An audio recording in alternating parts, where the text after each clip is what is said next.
이사야 선지자는 땅을 향한 하나님의 종말론적인 심판이 임한 후에 온 세상에 퍼지게 될 하나님을 향한 찬양을 소개하고 있습니다.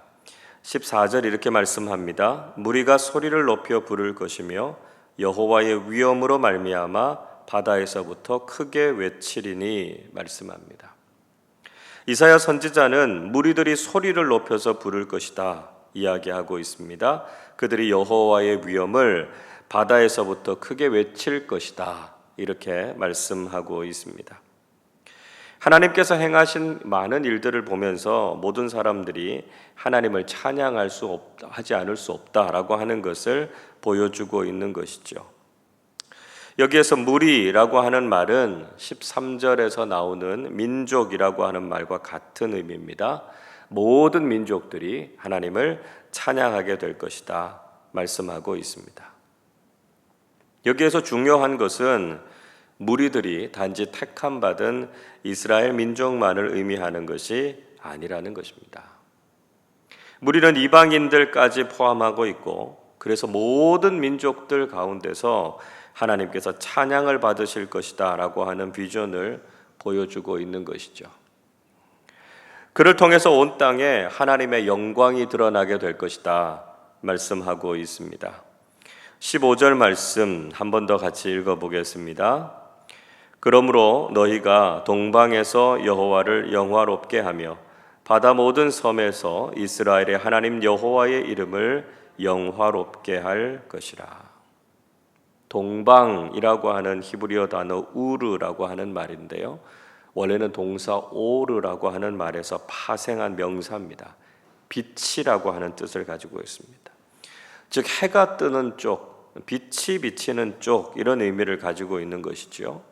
그래서 동쪽에서부터 마치 해가 떠오르고 빛이 비치는 것처럼 그들이 하나님을 영화롭게 할 것이다 말씀하고 있습니다.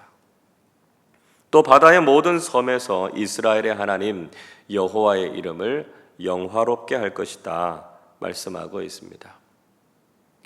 이것과 비슷한 말씀이 시편 113편 3절에 나오지요.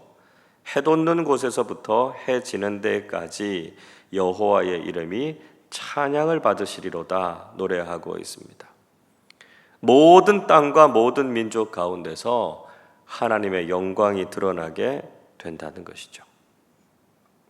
자, 그런데 이사야 선지자는 온 땅이 하나님을 찬양하는 소리를 들으면서 오히려 선지자로서의 탄식을 느끼고 있습니다. 16절 이렇게 말씀합니다.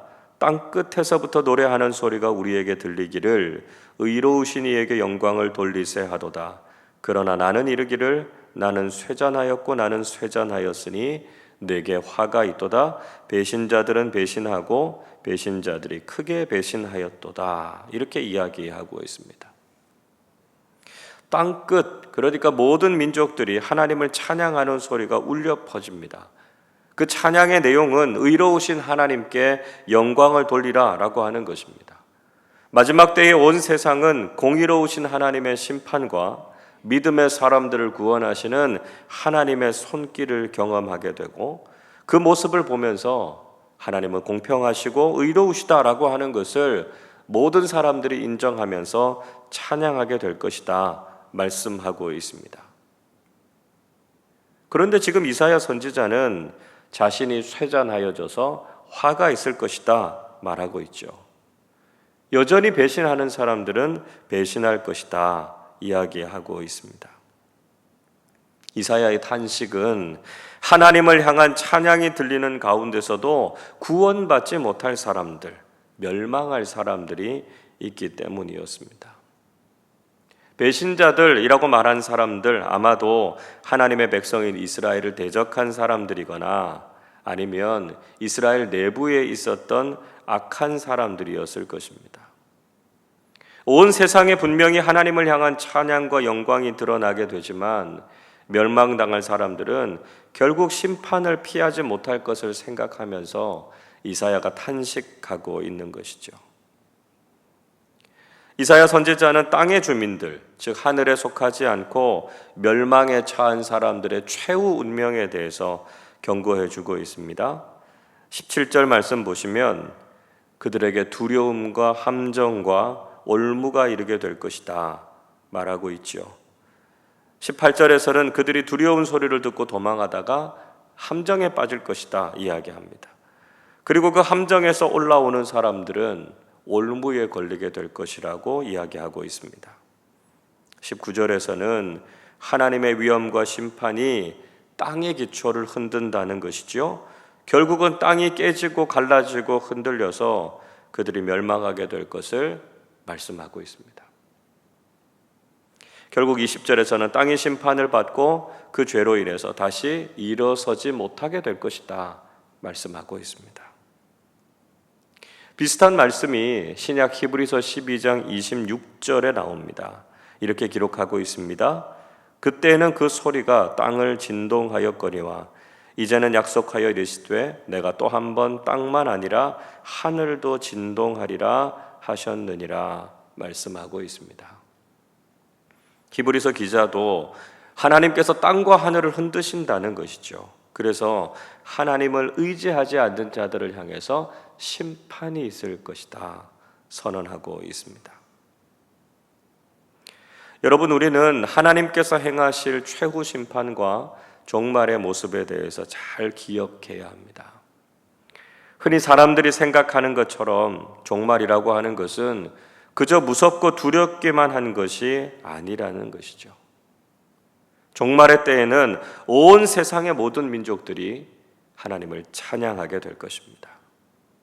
하나님의 사랑과 공의가 얼마나 크고 놀라운지 아름답고 감격적으로 찬양하게 될 것입니다. 우리는 택함 받은 사람들이 되어서 의로운 사람들과 함께 하나님을 높여드리는 이 찬양에 동참해야 한다는 것이죠. 그러나 어떤 사람들에게는 이 종말의 때가 두렵고 무서운 심판의 날이 된다는 것입니다. 그들이 의지하고 있었던 땅의 모든 것이 심판을 받고 결국은 모든 것이 다 무너지고 자신들도 멸망을 당하게 된다는 것이죠. 우리는 이런 종말의 모습을 보면서 우리의 모습은 과연 어떠해야 될 것인가 하는 것을 분명히 깨달아야 한다는 것이죠. 마지막 때에 구원과 승리를 주시는 하나님, 공평하고 사랑이 풍성하신 하나님을 찬양하는 하나님의 백성들로 살아가실 수 있기를 바랍니다.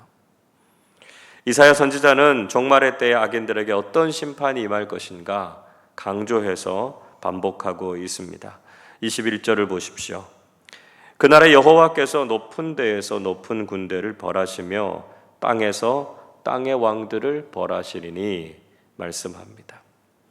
그날에, 즉 종말의 때에 하나님께서 높은 곳에서 높은 군대를 벌하실 것이다 말씀하고 있습니다. 높은 군대 이렇게 표현하고 있는 것은 하나님을 대적해서 자신을 높이고 교만해진 세력들을 지칭하는 것이죠.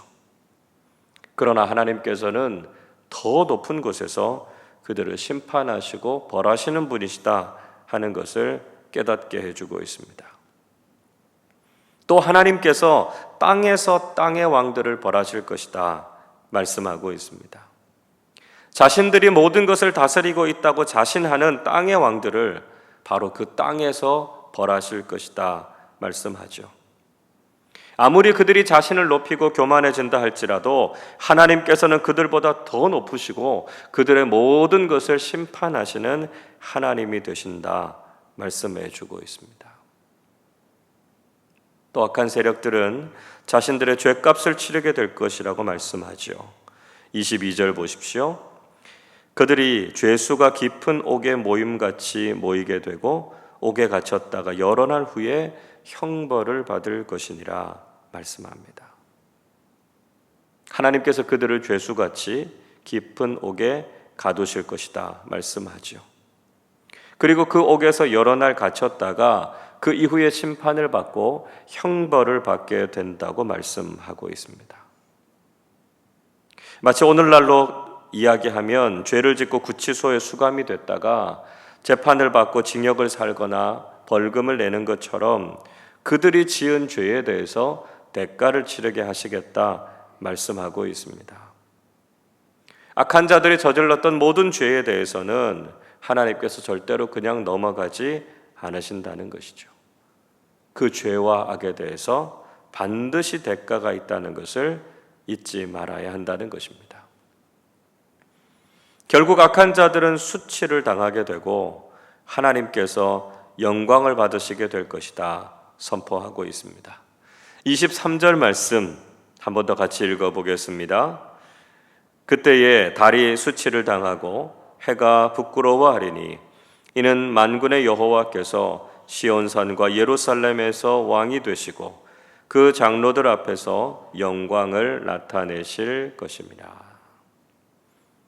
여기에서 말하는 해와 달이라고 하는 것은 당시에 사람들이 섬기고 있었던 1월 성신, 그러니까 우상을 의미하고 있죠. 그래서 우상을 섬기고 악을 행하던 자들은 수치와 부끄러움을 당하게 될 것이라고 말씀하고 있습니다. 그리고 오직 하나님만이 거룩한 곳 시온산과 예루살렘에서 통치자가 되실 것이고 영광을 받으실 것이다 말씀하고 있습니다. 요한계시록 21장 23절에서도 이렇게 말씀합니다. 그 성은 해나 달의 비침이 쓸데없으니 이는 하나님의 영광이 비치고 어린 양이 그 등불이 되심이라 말씀하고 있습니다. 사도 요한은 새 예루살렘에서는 해와 달이 필요 없다는 것이죠. 하나님의 영광이 비치고 어린 양이 등불이 되실 것이다 말씀하고 있습니다. 오늘이 이사야서의 예언과 일맥상통하는 예언이라고 할 수 있습니다.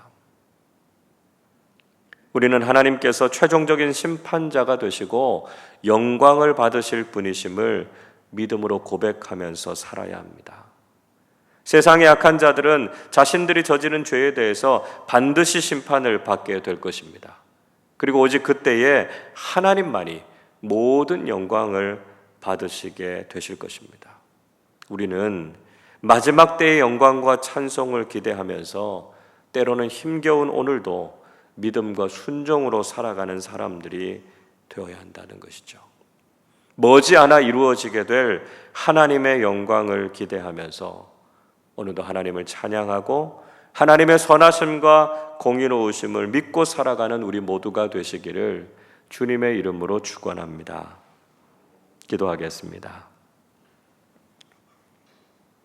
모든 찬송과 영광을 받으시기에 합당하신 하나님 아버지, 오늘 이 새벽에도 우리가 온 마음으로 하나님을 높여드리며 경배와 찬양을 올려드립니다.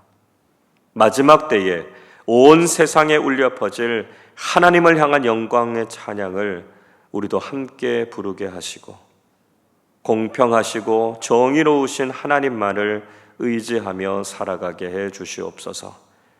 하나님을 대적하고 교만해진 자들을 반드시 심판하시고 그 죗값을 치르게 하실 것을 믿음으로 바라보게 해 주시옵소서.